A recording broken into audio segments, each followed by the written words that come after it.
நகராட்சி நிர்வாகம் மற்றும் குடிநீர் வழங்கல் துறையில் சமீபத்தில் நிரப்பப்பட்ட சுமார் 2500 பணியிடங்களில் ஒவ்வொரு பணிக்கும் சுமார் 35 லட்சம் ரூபாய் வரை லஞ்சம் வாங்கியதாக கூறி அமலாக்கத்துறை எழுதிய கடிதம் அதிர வைத்த நிலையில் தற்போது கூட்டுறவு சங்க காலி பணியிடங்களுக்கான தேர்விலும் முறைகேடு அரங்கேறியிருப்பதாக அதிர்ச்சி குற்றச்சாட்டு எழுந்துள்ளது. அரசு பணிகளை எதிர்நோக்கி காத்திருக்கும் ஏழை மாணவர்கள் கனவில் கள்ளிப்பால் ஊற்றும் கருப்பு ஆடுகளை கண்டுபிடித்து நடவடிக்கை எடுக்க வேண்டும் என்ற கோரிக்கை வலுத்து வருகிறது.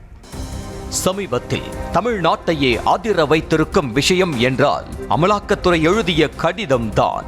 நகராட்சி நிர்வாகம் மற்றும் குடிநீர் வழங்கல் துறையில் சமீபத்தில் நிரப்பப்பட்ட 2500 காலி பணியிடங்களில் முக்கால்வாசி பணியிடங்கள் பணம் வாங்கி கொண்டு நிரப்பப்பட்டதாக கடிதம் எழுதிய அமலாக்கத்துறை அதில் பல அதிர்ச்சி தகவல்களை குறிப்பிட்டிருந்தது.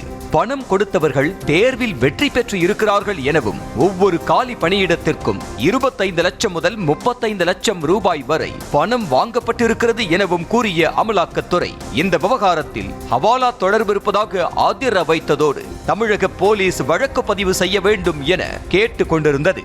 இந்த விவகாரமே இன்னும் அணையாத நிலையில் கூட்டுறவுத்துறையிலும் முறைகேடு நடந்திருப்பதாக அதிர வைக்கும் புகார் எழுந்திருக்கிறது.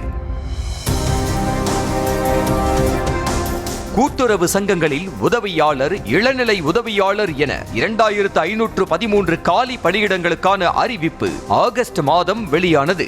சுமார் 50,000 பேர் விண்ணப்பித்த இந்த காலி பணியிடங்களுக்கான தேர்வு அக்டோபர் முதல் வாரத்தில் நடைபெற்றது. இளநிலை டிகிரி என்ற தகுதியுடன் தேர்வு நடத்தப்பட்ட நிலையில் அந்த தேர்வில் முறைகேடு நடந்திருப்பதாக கூறப்படுகிறது.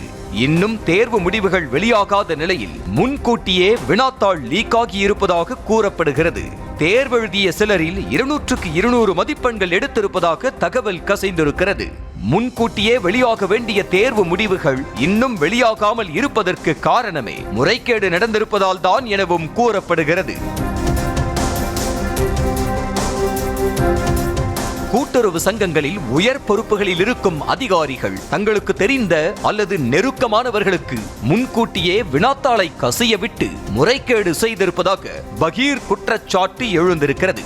இன்னும் குறிப்பாக வாட்ஸ்அப், டெலிகிராம் உள்ளிட்ட சமூக வலைதள செயலிகள் மூலமாக அனுப்பினால் சிக்கிக் கொள்வார்கள் என்பதால் தபால் மூலமாக வினாத்தாள்களை அனுப்பி வைத்திருக்கலாம் எனவும் சந்தேகம் எழுப்பப்பட்டுள்ளது. மேலும் தேர்வு எழுதியவர்களில் சுமார் 100 பேருக்கு தபால் மூலம் வினாத்தாள் முன்கூட்டியே அனுப்பி வைக்கப்பட்டுள்ளது எனவும் அந்த 100 பேர் மூலமாக பல பேருக்கு வினாத்தாள் லீக் ஆகியிருக்கலாம் எனவும் சொல்லப்படுகிறது. ஆகையால் கூட்டுறவு சங்கங்களின் காலி பணியிடங்களுக்கான தேர்வில் என்னென்ன முறைகேடுகள் நடந்தது என்பது குறித்து விசாரணை நடத்துவதோடு வினாத்தாளை லீக் செய்த அதிகாரிகள் யார் யார் என்பதை கண்டுபிடிக்க வேண்டும் என்ற கோரிக்கை எழுந்திருக்கிறது. மேலும் பணம் வாங்கி கொண்டு வினாத்தாள் லீக் செய்யப்பட்டதா என்ற கோணத்திலும் விசாரிக்க வேண்டும் என்ற கோரிக்கை எழுந்திருக்கிறது. இந்த காலி பணியிடங்களுக்கு தேர்வு செய்யப்படுவோர் கூட்டுறவு வங்கிகள் மூலம் விவசாயிகளுக்கு கடன் கொடுக்கும் பணிகளை கவனித்துக் கொள்ள வேண்டும் என்ற நிலையில் லட்சமாக பணம் கொடுத்து வேலைக்கு சென்று விட்டு அந்த பணத்தை விவசாயிகளிடமிருந்து கமிஷனாக வசூலிக்க வாய்ப்பு இருக்கிறது என்ற அச்சமும் எழுந்திருக்கிறது. எப்படியாவது அரசு பணிக்கு சென்றுவிட மாட்டோமா என ஏக்கத்தில் இருக்கும் இளைஞர்கள் கனவில் மண்ணள்ளி போடும் வகையில் பணம் வாங்கி கொண்டு வேலையை விற்றுவிடுவது நிறுத்தப்பட வேண்டும் என்ற கோரிக்கையும் எழுந்திருக்கிறது.